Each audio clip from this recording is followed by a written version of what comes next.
Why are some brawlers unforgettable to the average Brawl Stars player while others are neglected altogether? Today, we'll be exploring 5 of the most bizarre brawler cases that made these characters so forgotten the community left them behind. And that's not all. We'll also be going over ways we can make each brawler more memorable and how they all represent a different reason brawlers fade into obscurity in the first place. Starting with Released in March of 2023, Willow consistently finds herself among the least picked brawlers in the game, receiving minimal support from the community. To understand why, let's watch this. So if we have to decide between underpowered or a bit overpowered, we will lean towards overpowered.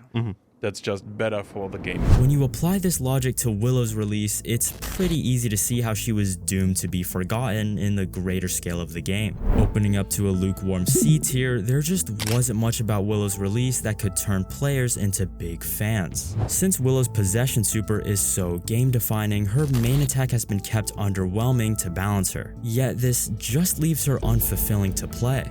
Being a super-centric brawler, she primarily relies on her super to make plays during a match. The problem is her super feels really janky to use in the first place. Especially on release, it was a buggy, situational experience that sometimes felt fun and creative and other times felt gimmicky and impractical. Underwhelming releases, which I'll call Willow Syndrome, has the simple solution of making these brawlers more powerful on release. But I don't think that's the best way to go about this, especially since it's so dismissive of other reasons these brawlers turned out unpopular. It comes down to how intuitive their gameplay is. Ignoring the strength of the brawler, do they even feel good to play? It's these wacky, clunky parts of Willow's gameplay that dulls the player experience no matter her strength in the meta. For Willow, increasing her super's projectile speed and width would do wonders, maybe even letting it travel through walls. Willow's gameplay is too underwhelming otherwise, so this wacky mechanic might as well come into play more often. It's just an idea, but little changes like these are the difference between brawlers that feel addicting on release and those you feel like you can put down immediately. Though, the next brawler faces an entirely different problem that I'd argue is even worse than Willow's. By the way, you'll have to stick around till the end cause each brawler case gets more bizarre than the last. Next up,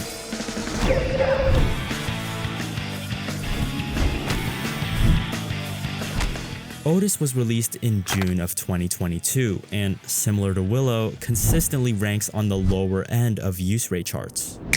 He wasn't released as an especially weak brawler, his mechanics are pretty intuitive and there isn't a clunky or strangely designed element of his kit. So, what gives?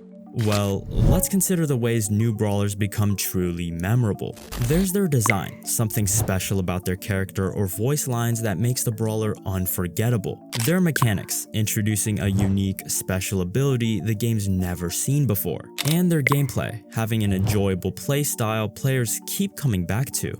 Unfortunately, these are the things Otis seems to miss. Otis's design is kinda fun, but it's nothing that makes this character crazy memorable to the broader community. His voice line gimmick was sorta something we've seen before with Tara and Jean, and Otis lacks human features like a mouth and eyebrows. Really, it sounds stupid, but these are the things that make a brawler expressive and ooze with personality.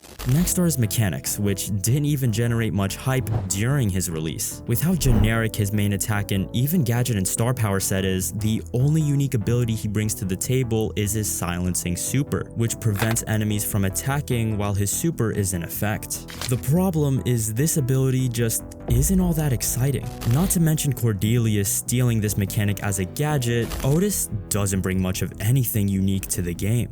So what does this all lead to?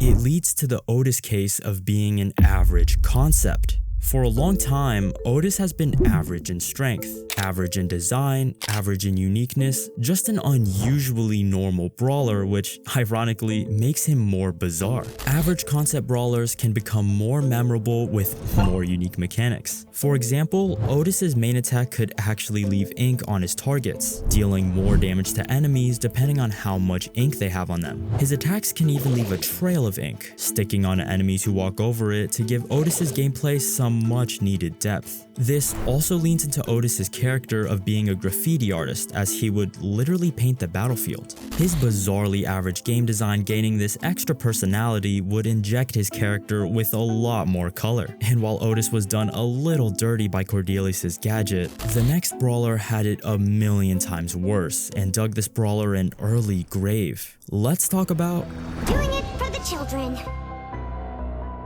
Eve arrived to Brawl Stars in May of 2022, and at the time was actually pretty unique. She had the exclusive trait to move over water, a crazy special ability that unlocked new possibilities and enabled plays that were once unthinkable. So why is Eve consistently within the top 10 least used brawlers today? Well, spoiler alert most of you could see coming, here are all the brawlers that can move over water as of now. Her main attack is quite basic, her super is technically unique but kind of a combination of other things we've seen before, at least her design is kind of fun. But in this state, there's legitimately nothing about Eve that's worthy of her mythic rarity. The most direct solution to Eve's case is to not distribute these once exclusive abilities, but the problem is that some of these mechanics deserve to be expanded upon. I think it's fair to say that the trait of moving over water is an ability that should be given to other brawlers eventually, but how do we ensure the founder of the ability stays memorable? Well, it'd help if Eve leaned into the other unique parts of her character more heavily. The other special part of Eve's design is being a mother and fighting with her kids. So we can exaggerate that part of her kit by making it so whenever Eve falls into low health, she spawns one of her children. This leans into her bit of sacrificing some kids for the sake of battle, which is kind of funny. The idea is making sure a brawler's entire uniqueness and identity isn't attached to just one ability that's gonna be given to other brawlers anyway. Coming up next, however, is a problem you might not even expect to be an issue. Introducing So rubbish. Landing in the game in August of 2021, Ashe is no stranger to community neglect and bottom tier use rates. But unlike the previous two brawlers we just covered, Ashe has a very unique mechanic that's still exclusive to him, his rage bar. This is a meter that charges whenever Ashe deals or receives damage, though it slowly depletes over time. The more rage Ashe has charged up, the faster and stronger he gets. Sound simple? Well, turns out it's not. Ashe has a serious learning curve. If you don't believe me, ask little cousin Timmy to play Ashe in high ranked. It takes a lot of game sense. With a full rage bar, Ashe becomes one of the most dangerous brawlers in the game. But the flip side is that without rage, Ashe becomes one of the weakest. Unfortunately, the majority of players just don't care enough to deal with that. For your first few matches with a brawler, chances are you can find someone else you'll initially play a lot better than Ashe who you'll also have more fun with.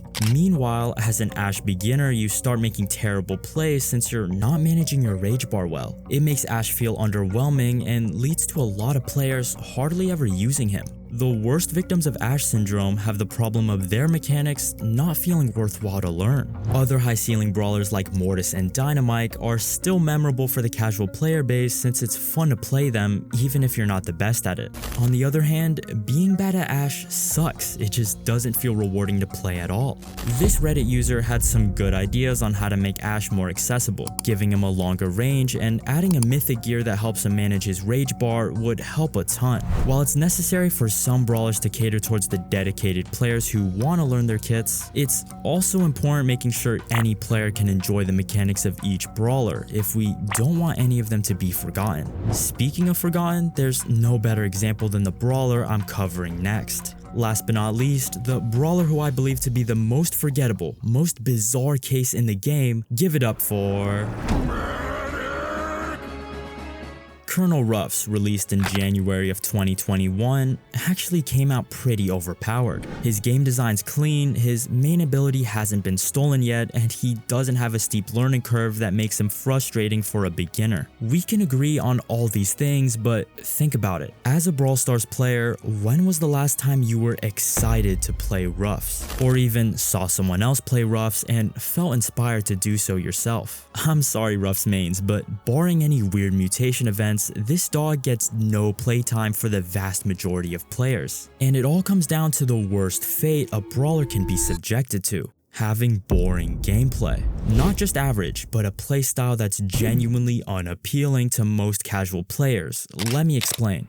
Colonel Ruffs is one of the most fair brawlers in the game. He has no broken abilities, no insanely good matchups, no easy methods of team wiping. All the gameplay elements that make a brawler fun for the broad player base. And all the ranked sweats can explain the fascinating parts of positioning and game sense and slowly taking control of your lane, but the truth of the matter is little Timmy doesn't care about these things, and most players play for the same reasons he does. They just want to have fun right now.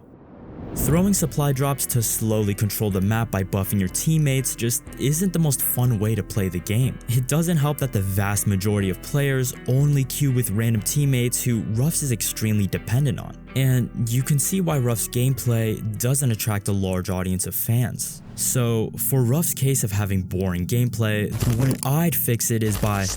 Whoa, that was weird. The way I'd fix it is by...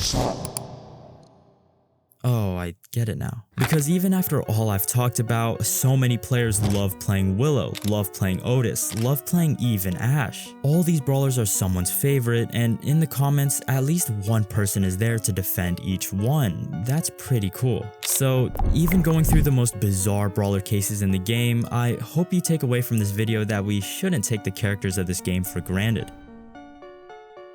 Ruffs is really boring though.